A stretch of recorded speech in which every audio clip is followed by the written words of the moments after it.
Hello everyone, this is Christopher Pope with Pope's Food Medicine, if you didn't know that already. I've been meaning to make this video for quite a while now, but I've been very busy trying to set up the business end of Pope's Food Medicine. Anyway, yeah, so I'm going to show you how I make Polytube mushroom logs. This is a really good space-saving way of cultivating a lot of mushrooms. Oyster mushrooms, chestnut, lion's mane in particular grows really well this way. I love it for lion's mane. So yeah, let's get to it. Let me show you what you're going to need.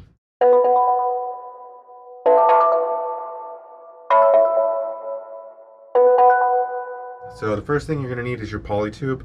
I'm using 6-inch lay flat Polytube, and that's just this stuff right here.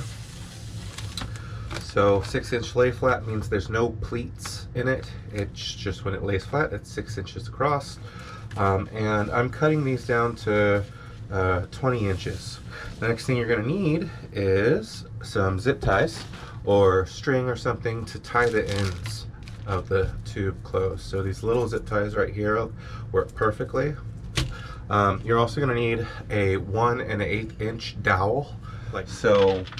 Yeah, this dowel is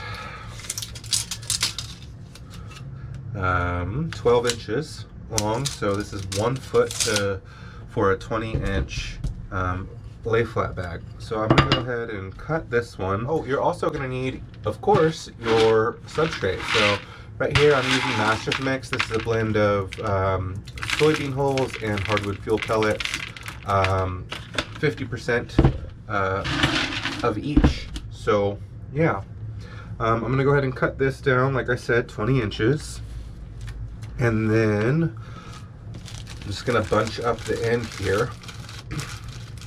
So I'll have like about 1 inch or 2, preferably about 1 inch down on the end here, and I'll just take the zip tie and close the end off.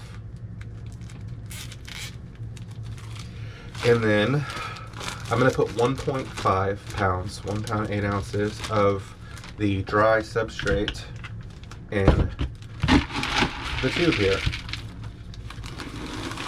Now you can do hot water hot pasteurization with this, steam pasteurization, which is what I'm going to be doing, or you could do cold water pasteurization.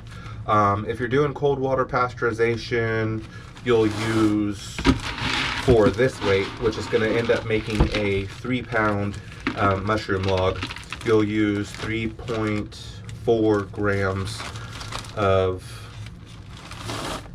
hydrated lime for cold water pasteurization. So 1.5 pounds of your dry substrate here, 3.4 grams of your hydrated lime for cold pasteurization, and you'll just add that right in the bag here. And these pellets that I'm using are about 10% native moisture content, so I'll end up just adding half and half of weight of water. So if for 1 pound 8 ounces of dry weight, I'll add 1 pound 8 ounces of water. So after you've got it loaded up like this, you're going to take your dowel, and this I particularly do when I'm doing hot water pasteurization, because what this allows you to do is have a core left over in the center where you could put your grain spawn. So once it's all pasteurized and everything, you'll just pull the dowel out, and then you can use a stainless steel funnel and pour your grain spawn into the center, and so you'll have a core of grain spawn and your substrate all around it. So yeah, I'm gonna go ahead and add my 1.5 pounds of water here, and luckily I have this water meter which just will automatically dispense the exact amount of water I need.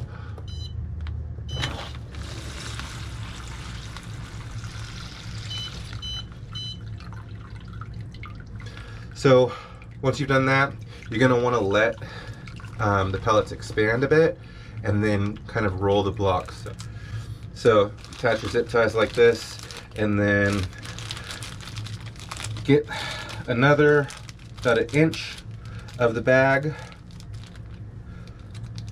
up above the zip tie and just tie it around this guy here. Tie it around your dowel. There we are. And then, like I said, you'll just want to roll it out a bit to kind of loosen the substrate.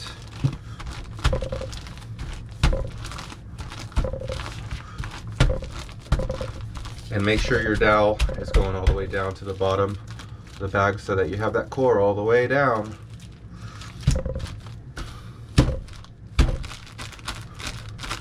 And there we have it. So this will just go right into the hot pasteurization. I'm using a Bubba's Barrel steam pasteurizer to do it. So I'm just going to put this right in there, and once it's done, I'll just be able to pull the dowel out, put the funnel in, inoculate it with the grain, and let it colonize. Now, after it's fully colonized, you can either use a cap and ring like this. This is specifically for mushroom cultivation like this. So you'll take your dowel out, you'll inoculate it, then you'll take the plastic here and slide it into the ring, roll the plastic over the outside of the ring, and then pop this cap on and let it colonize. Once it's fully colonized, you simply take the cap off and it'll fruit out of the end of the log through the ring there. Alternatively, if you don't have the cap and ring, you can grab some polyfill like this. Take your same thing, just take the dowel out, inoculate it, take your polyfill, stuff it in, and then tighten the zip ties down around the polyfill so that it has a nice filter there. When you're ready to fruit, you just pull the polyfill out. And it's that simple. Then you put it into your fruiting chamber, wherever you're going to fruit it, and wait. That's all there is to it.